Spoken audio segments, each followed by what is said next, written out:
Ο Άγγελος, εδώ κοντά μας, ο Πιλάτης, εκπρόσωπος από το ΙΝΚΑ. Αγαπητοί φίλοι, καλωσορίζομαι σε αυτή τη συγκέντρωση διαμαρτυρίας ενάντια της Κάρτας Πολίτη και της ηλεκτρονικής διδακτορίας.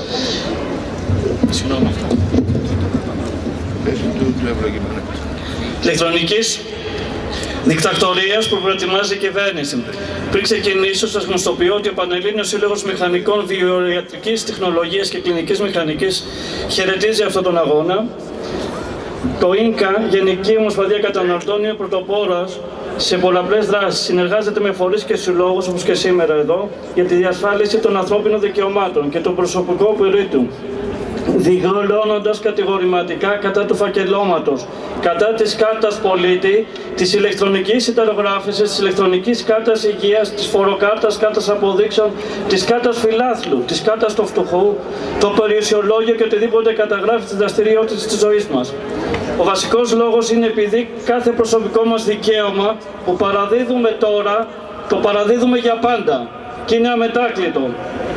Η παρακαλούθηση και συνεπώς στέρηση ελευθερία μας δεν είναι τωρινό φαινόμενο. Έχει προηγηθεί πολλά χρόνια πριν με το πρόσχημα της πάταξης τρομοκρατίας. Παρακολουθούν και καταγράφουν κάθε μας επικοινωνία, τηλεφωνική και διαδικτυακή, διατηρώντας αρχείο 6 μηνών για τον καθένα μας.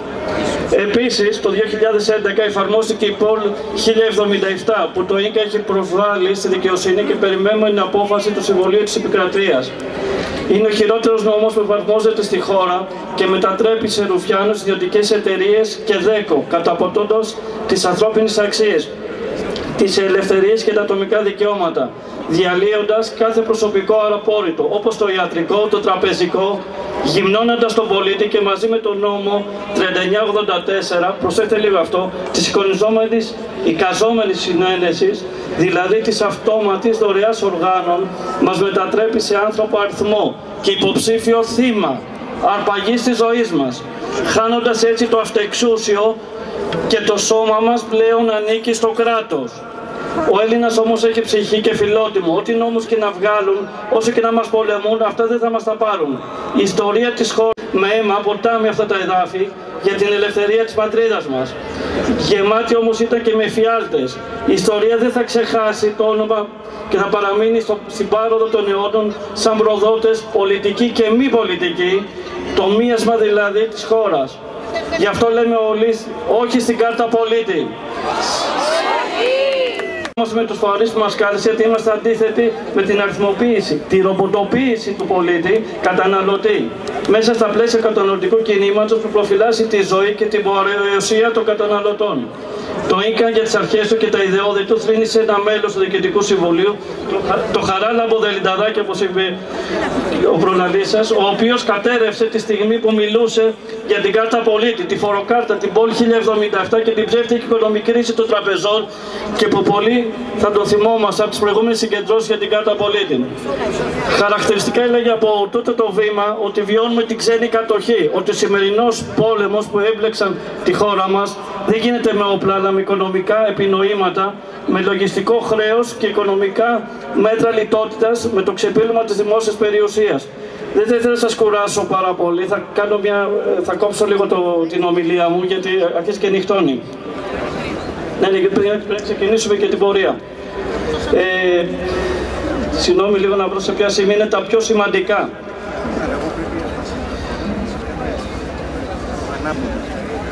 Ήθελα να πω ότι οι πολιτικοί μας έχουν γίνει εκτελεστικά όργανα των δίθεν δανειστών, δοσύλλογοι γερμανοτσολιάδες, όπως έλεγε πριν λίγα χρόνια η σημερινή κυβέρνηση.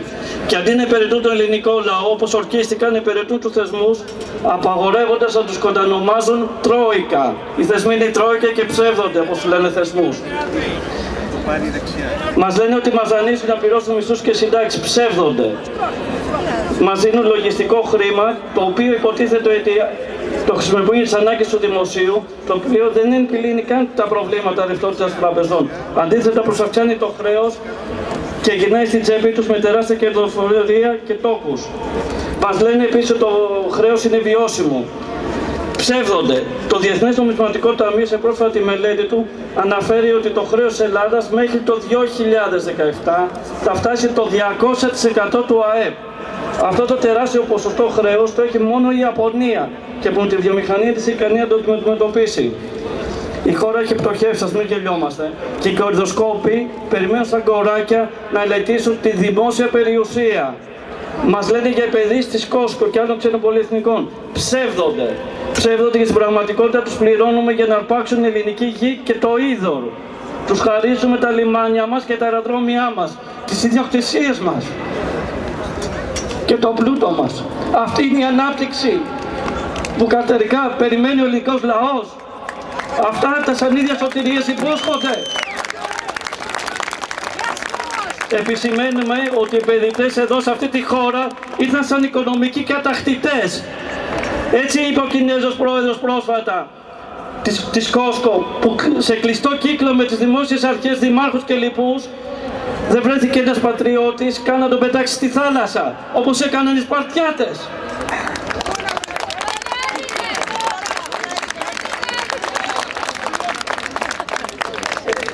Το ευχάριστο μέσα σε αυτή την κρίση είναι ότι οι περισσότεροι πολίτες αντιλαμβάνονται ότι οι τράπεζες παρήγαγαν λογιστικό χρήμα, χωρίς να διαθέτουν σε υλική μορφή. Και τα ταμεία τους ήταν πάντα άδεια με λογιστικές εγγραφές σε δάνεια και επενδυτικά προγράμματα. Μία φούσκα που έσκασε το 2007 στις τράπεζες της Αμερικής και επεκτάθηκε σε όλη την Ευρώπη. Και τώρα έρχονται και μας λένε ότι η ηλεκτρονική κάρτα ταυτότητα πολίτη θα εξαφανίσει τη γραφειοκρατία και τη φοροδιαφυγή. Ψεύδονται. Άλλωστε, ας μην ξεχνάμε ότι η τεχνολογία που ήδη εφαρμόζεται στη χώρα μας μπορεί να λειτουργήσει άψογα με τη σημερινή μας ταυτότητα, όπου τα στοιχεία που διαθέτει είναι μοναδικά για κάθε πολίτη και υπεραρκετά για την ταυτοποίησή του. Σήμερα τα δελτία αστυνομικής ταυτότητας εκδίδονται μέσα σε 20 λεπτά, έχοντας έτσι εξαφανίσει κάθε γραφειοκρατία, με την πρόσβαση του πολίτη μόνο στο αστυνομικό τμήμα. Γίνεται με την ηλεκτρονική διασυνδέση το πουλήσει online χωρίς δικαιολογητικά, ώστε να εξυπηρετηθεί χωρίς καμία ταλαιπωρία πολίτης. Δεν το κατάλαβες όμως.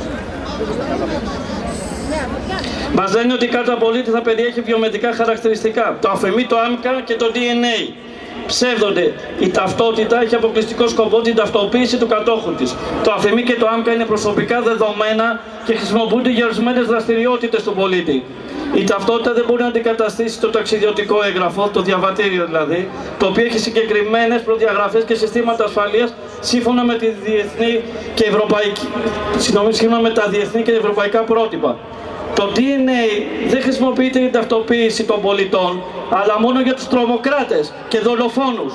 Δηλαδή η κυβέρνηση των ΗΠΑ έρχεται και μας τα πεινώνει και μας βάζει στο ίδιο τσουβάλι με τους παγκόσμιους δολοφόνους, ή μήπως σκοπεύουν να μας κλωνοποιήσουν, αφού το γενετικό μας υλικό θα βρίσκεται στην κατοχή τους.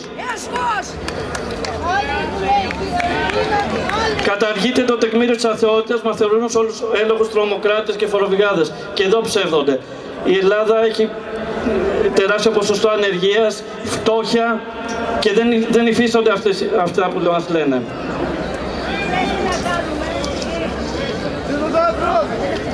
Επίσης, το κράτος έχει υποχρεώσεις και όσα ο ελληνικός λαός με μόχθο τους πληρώνει, έχει την απέτηση να είναι ανταποδοτικά τόσο με τη διασφάλιση της υγείας, της εκπαίδευσης, της ασφάλειας αλλά και των συνόρων.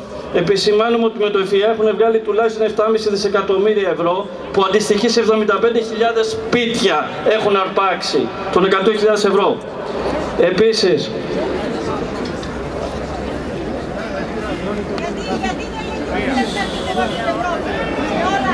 εννοείται αυτό.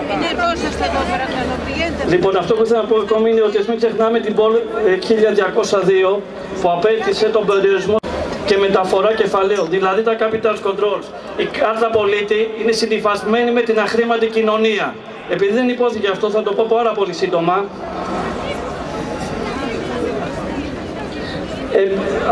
Αυτό το μπολ δεν τον επέβαλε ούτε η Τρόικα, ούτε οι δανειστές, ούτε η Γερμανία, ούτε ο Σόιμπλε, αλλά οι Έλληνες πολιτικοί.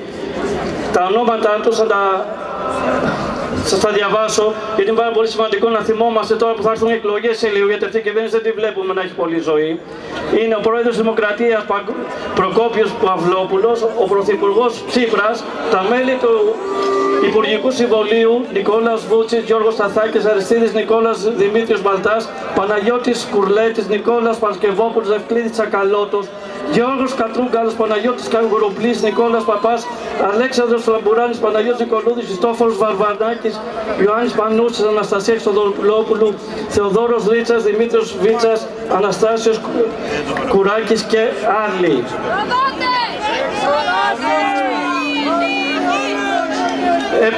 Επίσης, για να κλείσω, θα σας πω κάτι πάρα πολύ σύντομα.